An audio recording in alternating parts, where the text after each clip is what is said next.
timwaweebwa buwa era mwebuwe.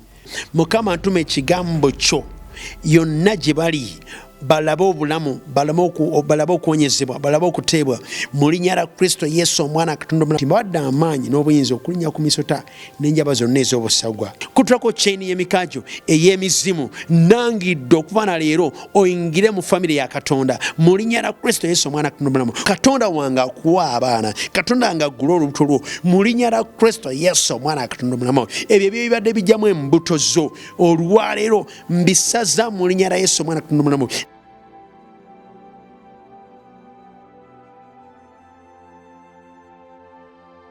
Amusumba waliwo baana bakatonda abali eyo banoonyezza emirimu gibuze amaze emyaka 10 Sweden 10 Bungereza 2 mu Amerika anoonyeza buli mulimu gwonna gwanoonya beekwasa yandigambye nti ndi wa bisiraani naate ze weŋŋambira nti si wa bisiraani bw'aba yasituka n'alinnya ennyonyi kwe bamye visa ye ne bagimuwa paka e Sweden gyali paka e Germany paka e Italy gyali paka e Belgium paka e Canada n'ebitundu ebirala byonna gyali e Dubai e Nairobi e Sudan. Ndowooza si wa bipali naye omulabe sitaani yamutaayiriza eyo gyali. Kati ansa yakyo nkina lumu waliwo omwami gwe nayamba ogenda mu America mukwano gwange nakati mukwano gwange namuyambako mu bintu ebimu naye namuwerekerako e Nairobi agenza okukola medical biki na biki naye tuba tuli naye mu hotel twebase ne ntuta ekirooto nga bannumbye kunzitako mwana niyo mayibe nali nwana nabo ba Red Indians nga sibalabanga nako mbuliwo ne bajja ne nwana nabo ne bookya ennyumba mwe nali ne nenfuluma n'omwana nga mukutte bwenti era obudde bwe bwakya ne mugamba mugana nte owangudde emyoyo gya Amerika tegigenda emyoyo egikutta Amerika egiremesa abantu mu Amerika tegigenda kusobola owangudde. Omusajja yawangula n'alinnya ennyonyi ali mu Amerika mutuuze mu Amerika mukawairo keekamu badde nsaba tusabira abantu abo bonna omwoyo ogwalumbagana Yobu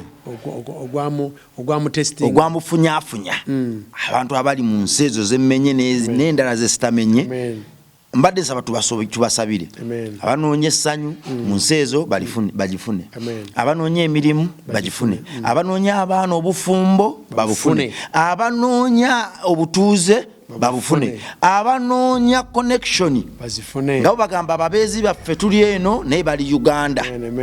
Katonda anyweze obufumbo bwabwe ababeezi be babalinde balime na kutende waliwa babalinde emyaka egisukka mu 5 nenga balinganga abagenze eggulu buli kadde ng'essanyu libeerera essanyu eribeerera. Mukama twagala kwebaza Katonda wa Ibrahim ne Yakobo nkoddiza ekitiibwa kuba okusaba gemaanyi gaffe. Oyogera mu kigambo kyo nti mwaweebwa buwa era mwebuwe. Tulwa tetunda mafuta tetunda saara ne tugigabira abali ready okugitwala. Oli Katonda atuwadde amaanyi mu Luka 10:19 oyogera nti mbawadde amaanyi n'obuyinza okulinnya ku misota n'enjaba zonna ez'obusagwa. Mukama oli mwesigwa eyasitula abantu batwala mu mawanga okulaba nga bafuna omukisa. Kitange mbayita gy'oli mukono gwo ogw'amaanyi era nga nkusaba omuntu atuuka gye situuka yonna eddoboozi gye linaatuuka ku live. Kitange nsabidde omuntu oyo, nsabidde John, nsabidde Robert, nsabidde Anifa, nsabidde Rose ale Canada, nsabidde Shamim ale Saudi Arabia. Omukono gw'Omukama gumukomeko mu linnya lya Kristo Yesu omwana Katonda omulamu. Bw'oli ompita waŋŋamba nti ontadde mu bubonero n'ebyamagero ne mu ntabiro z'okuwonyezebwa. Kitange nangira okuwonyezebwa eri abali e Sweden, abali Netherlands, abali Japan, China mu linnya lya Kristo Yesu omwana Katonda omulamu. Oyogera mu Zabbuli 17 Yobu ayogera nti otuma ekigambo kyo ne kibawonya. Mukama ntuma ekigambo kyo yonna gye bali balabe obulamu, balabe okuwonyezebwa, balabe okuteebwa mu linnya lya Kristo Yesu omwana Katonda omulamu. Mukama eri omukyala ali India ensigo zimuluma, nangira obulamu kweyo ensigo ebadde yalwala era nangira okusumula kati mu linnya lya Kristo Yesu omwana Katonda omulamu. Omukyala ali Canada oluma omutwe oluma omugongo totegeera kiddako, nkusabidde olunaku lwairo okubanga osumulwa mu linnya lya Kristo Yesu omwana Katonda omulamu. Omwana oli Saudi Arabia mu nyumba nitutegeera kiddako, osula oziira obudde bukya tomanyi nga webaka saa 9 nga bukya ne bukya nga tomanyi tubuze nangidde ofune otulo mu linnya lya Kristo Yesu omwana Katonda omulamu. Mwabali e Sweden, London, papula zaagana olwairo nsumula omukisa gwa Katonda waffe okubasinkana mu linnya lya Yesu omwana Katonda omulamu. Katonda yakolera Chris Lule nga mutadde mu detention center okubanga bamutika okuva e London ne tusaba n'aweebwa obutuze mu nnaku 3. Nangidde ekisa kya Katonda kikusinka naawe oweebwa obutuze mu London, oweebwa obutuze Canada, oweebwa obutuze mu America mu linnya lya Kristo Yesu omwana Katonda omulamu. Gwalina omuntu ng'ali ku deportation center nenga toyagala akomewo, ntuma ekigambo kya Katonda omusinkana kati mu linnya lya Yesu omwana Katonda omulamu. Bayibuli gatusaba amawanga Mukama anagatuwa, mpa amawanga abaagayingira nga temunafuna obutuuzi, Katonda waffe abawa obutuuzi mu linnya lya Kristo Yesu omwana Katonda omulamu. Kyonna ekyakulemesa gwaloota obubi ng'ate emizimu gikusika, nkukutulako chain y'ekikakyo, kutulako chain y'emikajyo ey'emizimu, nangidde okuva na leero oyingire mu family ya Katonda mu linnya lya Kristo Yesu omwana Katonda omulamu. Kuba kyawandikwa tekizaba kana kiwangula ensi. Nkusabidde owangule Rogers, nkusabidde owangule Prosi, nkusabidde owangule Nakamate, nkusabidde owangule gwe Nabisaalo, nkusabidde owangule Anifa, nkusabidde owangule gwe Simoni bagobye nene onoonya omuntu ogulaba otambuza empapula biganye. Nkusabidde owangule mu linnya lya Kristo Yesu omwana Katonda omulamu. Oli mukyala emyaka giringa egigenzeko, onoonya akuganza tomulaba, ogezezzaako biganye. Olwaleero nangiridde ekisa kya Katonda kikusinkane, ekyakubika nkikwambula. Nkusabira omukisa gwa Katonda gusinkane obulamu bwo, gusinkane abaana bo, gusisinkane abaana bo botannazaala bajje nga tebalina kipali ekyo, gusinkana omwami watalina okusinkana ajje nga talina kipali ekyo mu linnya lya Kristo Yesu omwana Katonda omulamu. Nkusumudde n'ezzadde lyo, nkusumudde n'omwami wo mu linnya lya Kristo Yesu omwana Katonda omulamu. Nangira obulamu eri abali e India nga watwala omulwadde India, wamutwala bakyuse ensigo, wamutwala bakyuse ebitundu eby'omunda ng'ebintu byagana. Ntuma ekigambo kya Katonda okuwonya omulwadde oyo mu linnya lya Kristo Yesu omwana Katonda omulamu. Abali mu katu temubitegeera, mwakola sako eyali abakulembera ebabba, mpulidde nga nabo gye bali, mwakola sako era abakulembera ebabba n'adduka.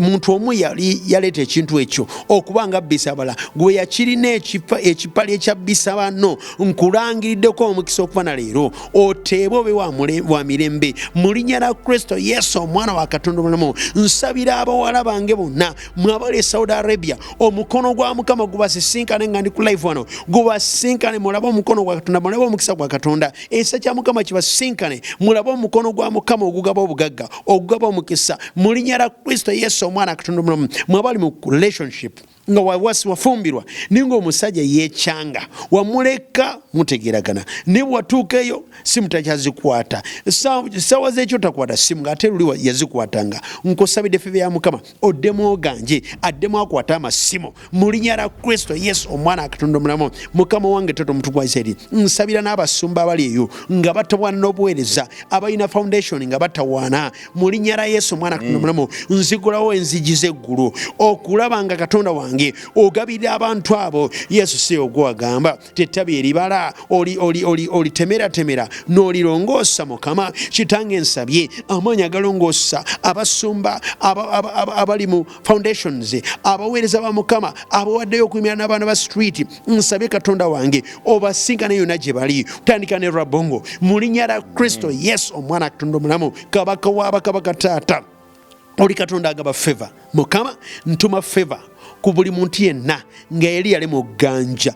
Nangira favor ku bulamu bwo gwatulaba, nangira favor ya Katonda ekumaamire okuva na leero ebintu bikyuse. Okuva na leero ogenda laba omukono gwa Katonda gwabadde asoba mu byenfuna. Nkulangiddeko favor okuva na leero ogenda laba amaanyi ga Katonda mu linnya lya Kristo Yesu omwana Katonda omulamu. Sumula amaanyi agali mu kigambo kya Katonda n'obugagga obwakukuba mu kigambo kya Katonda bukusisinkane gwabadde adagana emirimu, gwabadde atawaana kapito n'abula, kapito n'abbibwa. Nkosabidde favor ya Katonda egende naawe mu linnya lya Kristo Yesu omwana Katonda omulamu. Mukama ntuma bamalayika abalungi, bamalayika batuma ne basumula Petero, nange mbatuma eri baganda baffe abaasibwa mu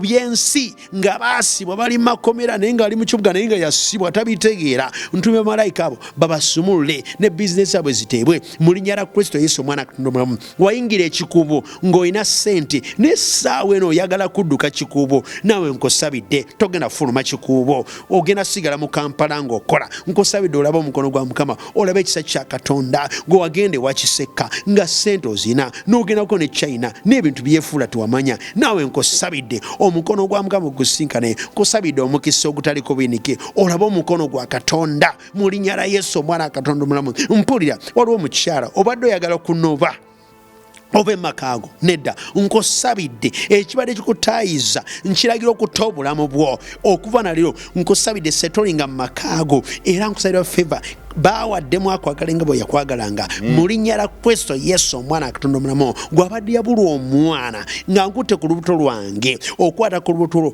nangirira abaana mu lubuto lwo mu linnya lya Kristo Yesu omwana Katonda omulamu. Wagezaako n'okukola surrogate mothers byagaana, wagezaako okukola buli kimu kyagaana, naye nkosabidde leero Katonda wange akuwa abaana, Katonda wange aggula olubuto lwo mu linnya lya Kristo Yesu omwana Katonda omulamu. Ebyo bibadde bijjamu embuto zo olwaleero mbisaza mu linnya lya Yesu omwana Katonda omulamu. Ndaba bibadde bikuteega nga tonna abaana kwegattana na mwami wo ne bijjamu embuto, omwami n'alowooza nti oba yatazaala naye ng'ebyo bibadde bijjamu embuto. Olwaleero nkosabidde okonsiivinge ekyo kyaleero, okonsiivinge mu nnaku bbiri, okonsiivinge mu wiiki emu mu linnya lya Kristo Yesu omwana Katonda omulamu. Tunaagenda okudda ku olunaku wiiki ejja ng'ewaliwo embeera gy'owulira etali ya bulijjo ey'obwakatonda eweesa Katonda ekitiibwa. Nkosabidde mu linnya lya Yesu Kristo omwana Katonda omulamu. Era nangira omukisa eri bonna bonna eddoboozi erinatuuka nga muwookinga live eno Mr. Live,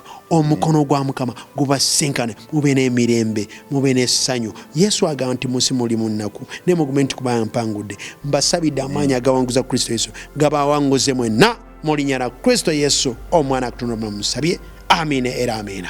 Weewaawo kitwale gwe mwana wa Katonda abeerako, naye ate gwe naawe akisharinga ne kituuka kwoyo gw'osuubira nti akyetaaga nnyo ate okusinga ggwe, naawe kitwale. Leka Mukama buli share gy'okola agikubalire. Leka buli share eba omulimu, buli share libe essanyu mu bufumbo lyo, buli share libe eddembe mu bufumbo lyo, buli share libe obulamu eri omubiri gwo n'omwoyo. Ku lwa Katonda n'ensi yange mweraba.